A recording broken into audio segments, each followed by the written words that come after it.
अभी हमारे यहाँ एक तिथि आने वाली है, अक्षय तृतीया। उसका मतलब क्या होता है? अक्षय, जिसका कभी क्षय ना हो।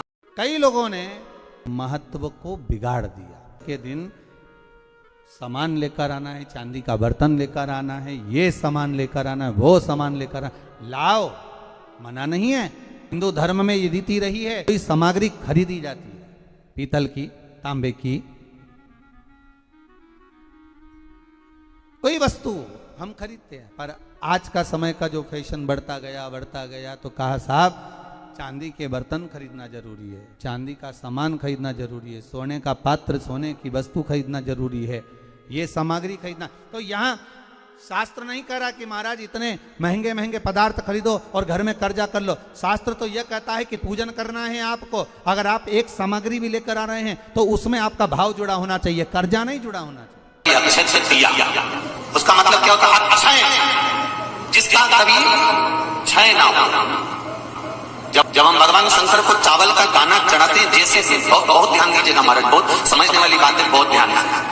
चावल का दाना हमारे मस्तक पर तिलक करने के बाद पंडित जी क्यों लगाते हैं कि भगवान जैसा समय आज चल रहा है, आप पूजन कर रहे हो, पाठ कर रहे हो, दान कर रहे हो, पुण्य कर रहे हो, सत्कर्म कर रहे हो, भजन कर रहे हो, मेरा देव अधिदेव महादेव, मेरा नारायण, मेरा सत्यनारायण भगवान, मेरा राम जी, मेरा विष्णु जी, मेरा भागवत मैया, मेरी रामायण मैया। ब्राह्मण मस्तक पर तिलक लगाने के बाद चावल इसलिए लगाता है कि जैसा समय आज चल रहा है, भगवान तुमको ऐसा ही समय बनाकर रखे और तुम ऐसे ही चार चांद लगाते रहो, दान पुण्य संकीर्तन करते रहो, इसलिए मस्तक पर चावल का दाना लगाया है। तो यहाँ शिव महापुराण की कथा करें, चावल का दाना हम शिव जी को क्यों चढ़ाते हैं, भगवान को क्यों समर्पित करते हैं, भगवान की पूजन में अक्षत क्यों समर्पित करते हैं, चावल क्यों समर्पित करते हैं, उसका कारण क्या है? तो कहा आज मैंने जब चावल का दाना आपको समर्पित करा है, जिस भाव से, जिस विश्वास से, जिस श्रद्धा से, जिस मन से मैं आपको रिझा रही हूँ, हे भोलेनाथ मेरी ये मनोकामना पूर्ण कर, इसको अक्षय कर देना, इसको अमर कर देना, बस इतनी कृपा आप लोगों से भी है।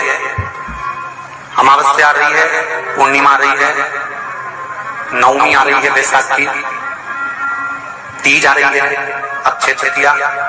सत्तू का प्रयोग अवश्य करना, करोगे ना? उसका दान अवश्य करना। कोई आए उसको थोड़ा सा सत्तू अवश्य खिलाना। 3 चीजें होती हैं सत्तू में, गेहूं, चने की दाल, जौ, इनको गलाया जाता है।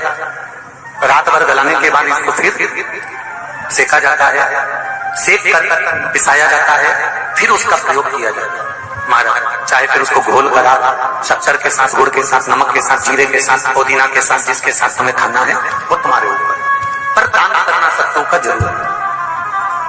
एक चुटकी मात्र भी अगर सत्तू आपने दान किया है बैसाख महीने में, उसका फल जरूर मिलेगा, जरूर करना। हमने भी विचार करा है, जितने लोग ऑनलाइन दान कर रहे हैं, दान सहयोग राशि अकाउंट में डाल रहे हैं या सहयोग दे रहे हैं, तो अमावस्या, नवमी और पूर्णिमा को भी कुबेरेश्वर धाम में जितने भी भगत आते हैं उनको सत्तू का ही प्रसाद वितरण किया जाएगा। जो लोग दान दे रहे हैं उनके सहयोग से ही ये क्रम किया जाएगा। प्रयास शिव उपासना, शंकर का भजन। महाराज स्कंद पुराण में उठाकर पढ़ना कि आखिर मिट्टी के पात्र का जल बैसाख के महीने में शंकर को क्यों चढ़ाया जाता है। अगर मिट्टी का पात्र भी नहीं हो, तुम्हारे घर में मटका हो, सुरई हो, वो भी नहीं हो, तो एक दिए में मिट्टी के पानी भर लो और वो पानी तांबे के कलश के अंदर जो पानी है उसमें मिला लो। पर मिट्टी का जल शिवजी को क्यों चढ़ाया जाता है? स्कंद पुराण के अंदर बैसाख महत्व में लिखा कि जो अधोगति में मर गया होता है, अचानक मर गया होता है, एक्सीडेंट में मर गया होता है, उसकी जीने की और तमन्ना थी, अचानक कोई बीमारी लग गई और मर गया, कोई बड़ी बीमारी लगने के कारण चला गया, उसको बहुत कुछ करना था पर मर गया, उसके लिए बैसाख महीने में शंकर भगवान को जब हम मिट्टी के पात्र का जल समर्पित करते हैं तो वो जीव तड़पता नहीं है, कहीं भटकता नहीं है। उसको गया में पितरों में मिलाया कि नहीं मिलाया, भद्र विशाल में ब्रह्म का पाली करी कि नहीं करी, कभी पिंडदान, कभी तर्पण, तिलांजलि हुई कि नहीं हुई, पर मिट्टी के पात्र का जल बैसाख महीने में जाता है तो वो जीव कहीं पर भी हो उसकी मुक्ति हो जाती है, उसका मोक्ष। मिट्टी का कोई पात्र नहीं, कोई तारवन नहीं, तो आप दिए के अंदर भी जल भरकर उसको तांबे के लोटे में मिलाकर शिव जी को चढ़ा सकते हो। बैसाख महीने में वो जिस नारी के गर्भ में बच्चा 1-2 महीने का, 4 महीने का किसी का गिर गया हो, बच्चा चले गया 2 महीना, 4 महीना, 6 महीने का समाप्त हो, उसको चढ़ाना चाहिए बैसाख महीने में शिव पूजा। कई लोगों ने महत्व को बिगाड़ दिया के दिन सामान लेकर आना है, चांदी का बर्तन लेकर आना है, ये सामान लेकर आना है, वो सामान लेकर आना, लाओ, मना नहीं है। हिंदू धर्म में ये रीति रही है, कोई सामग्री खरीदी जाती है, पीतल की, तांबे की, कोई वस्तु हम खरीदते हैं। पर आज का समय का जो फैशन बढ़ता गया तो कहा साहब चांदी के बर्तन खरीदना जरूरी है, चांदी का सामान खरीदना जरूरी है, सोने का पात्र, सोने की वस्तु खरीदना जरूरी है, ये सामग्री खरीदना। तो यहाँ शास्त्र नहीं कह रहा कि महाराज इतने महंगे महंगे पदार्थ खरीदो और घर में कर्जा कर लो। शास्त्र तो यह कहता है कि पूजन करना है आपको। अगर आप एक सामग्री भी लेकर आ रहे हैं तो उसमें आपका भाव जुड़ा होना चाहिए, कर्जा नहीं जुड़ा होना चाहिए। लक्ष्मी सबसे ज्यादा प्रसन्न कौन से दिन होती है? जम के बोलिए जरा। शुक्रवार। तो शुक्रवार को लक्ष्मी सबसे ज्यादा प्रसन्न क्यों होती है? उसका प्रसन्न होने का कारण क्या था? लक्ष्मी जी के 2 भाई थे, दोनों की शादी नहीं हो रही थी, दाता और विधाता, दोनों का विवाह नहीं हो रहा। और दाता विधाता के लिए लक्ष्मी बड़ी परेशान थी, रोज नारायण से कहती थी प्रभु कुछ कृपा करिए, दाता विधाता का विवाह नहीं हो रहा, उम्र होती चली जा रही, इनका कुछ करिए प्रभु, आप नारायण आप कुछ तो कर सकते हो। भगवान नारायण ने तब लक्ष्मी से कहा एक काम करो, बेलपत्री के पेड़ के नीचे बैठकर लक्ष्मी तुम अनुष्ठान करो तुम्हारे भाइयों के विवाह के लिए। इसलिए आज भी हमारे हिंदू धर्म की रीति है कि बेलपत्री के पेड़ के नीचे शाम के समय लक्ष्मी का वासा होता है। इसलिए लोग इस बेलपत्री के पेड़ के नीचे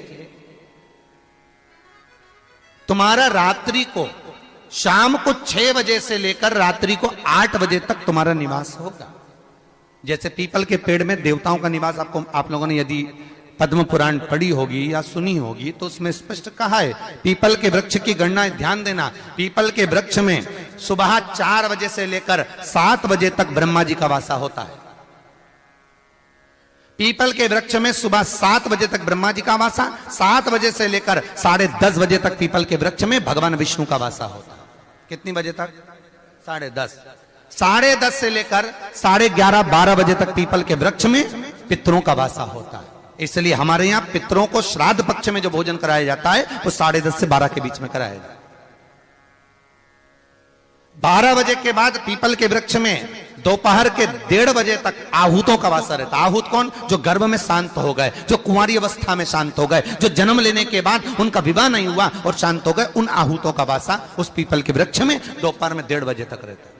उसके बाद में प्रेतों का वासा चालू होता है। इसलिए दोपहर के समय पीपल के पेड़ की परिक्रमा नहीं होती। फिर शाम को 4 बजे से 7 बजे तक पीपल के वृक्ष में शंकर जी का वासा होता है। इसलिए शाम के समय पीपल की परिक्रमा नहीं होती। 7 बजे के बाद में पीपल के वृक्ष में रात्रि को 9 बजे तक कुबेर का वासा होता है। फिर 9 बजे के बाद में प्रेतवास चालू होता है पीपल के वृक्ष में। उसी तरह बेलपत्री का जो वृक्ष है, उस बेलपत्री के वृक्ष के नीचे रात्रि को 8 बजे से लेकर 12 बजे तक बेलपत्री के पेड़ के नीचे कुबेर का निवास होता है। महाराज, कुबेर का निवास। प्रयास करा करो इसी बेलपत्री के पेड़ के नीचे हम दीप लगाएं, घी का दिया। यदि संपदा की कमी हो तो, अगर भगवान ने खूब संपदा दी है तो भले मत लगाओ, कोई दिक्कत। महामृत्युंजय मंत्र का यदि आप जाप करते हो और आपको मालूम पड़ गया कि शरीर में मुझे ये रोग हो गया है, मुझे शुगर हो गया है, मुझे बीपी हो गया है, मेरा ब्लड प्रेशर ऊंचा नीचा रह रहा है, कोई भयंकर रोग, मेरे रिश्तेदार को कोई कैंसर जैसा रोग हो गया, किसी को कोई थायराइड हो गया, किसी को कोई किडनी और लीवर में सूजन हो गई, किसी को कहीं किडनी और लीवर में तकलीफ हो गई, तो शिव महापुराण की कथा कहती है, नवग्रह शिव महापुराण की कथा कहती है कि बेलपत्री के वृक्ष के नीचे महामृत्युंजय मंत्र का जाप जो शुक्रवार की शुक्रवार घी का दिया लगा कर करता है, उसके रोग बाबा देवाधिदेव महादेव समाप्त करते चले जाते हैं। ये संजीवनी मंत्र शुक्रवार के दिन भगवान शंकर को शुक्र को दिया था, इसलिए उसकी प्रधानता।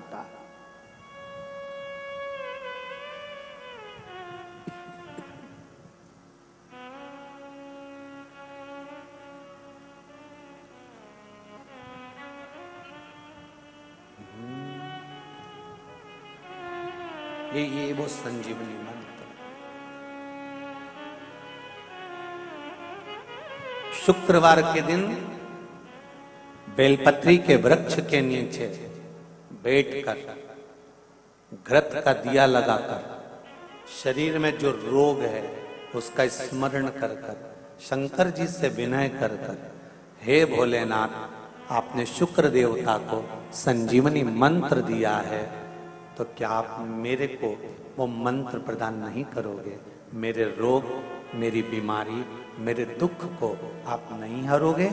शिव से कहो, ये शरीर आपने दिया है और भजन करने के लिए दिया है, स्मरण करने के लिए दिया है, कीर्तन करने के लिए दिया है, तो संभालोगे भी आप। और बेलपत्री की ओर मुख कर कर घी का दिया लगाकर महामृत्युंजय मंत्र का स्मरण कर लेने पर धीरे धीरे धीरे धीरे धीरे धीरे वो रोग समाप्ति की ओर आता चले जाता।